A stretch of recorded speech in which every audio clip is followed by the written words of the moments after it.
Protestantism leads to a huge religious war where the Catholic countries try to reassess and enforce this high Gothic plus Roman aesthetics, and nothing has changed, and an opposition of change and a suggestion of fighting for modes of government that are not efficient.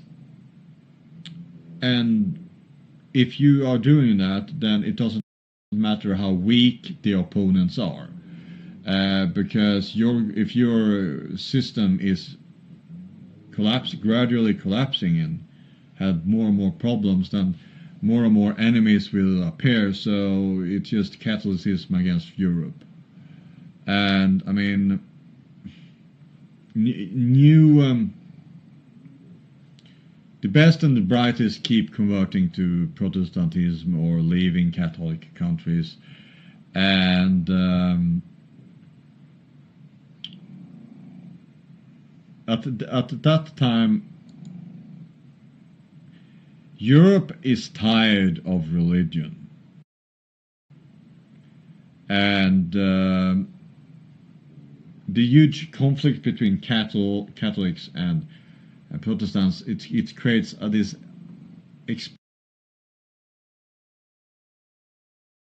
experience that religion just leads to war. Religion is war and violence, because religious beliefs can only be enforced by force, and there is no universal God. Every European have their own opinion on who God is,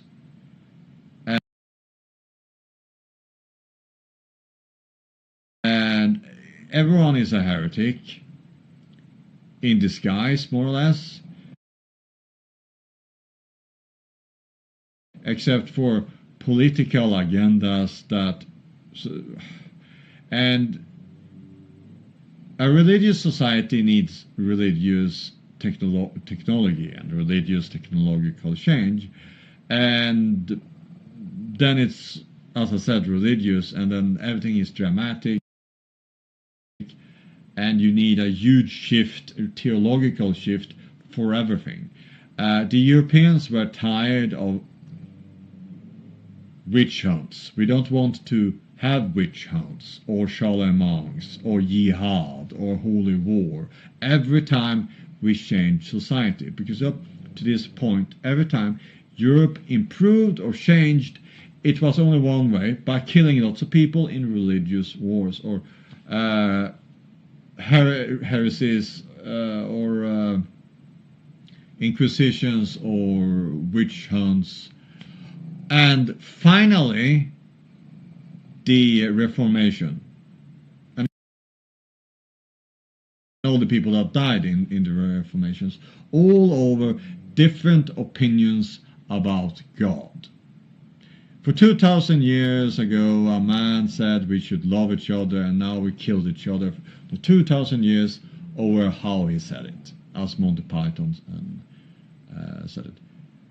So, and that's really why we got secularism, and why Christianity failed, and why we have atheism, and atheism is much better. And Europe only has improved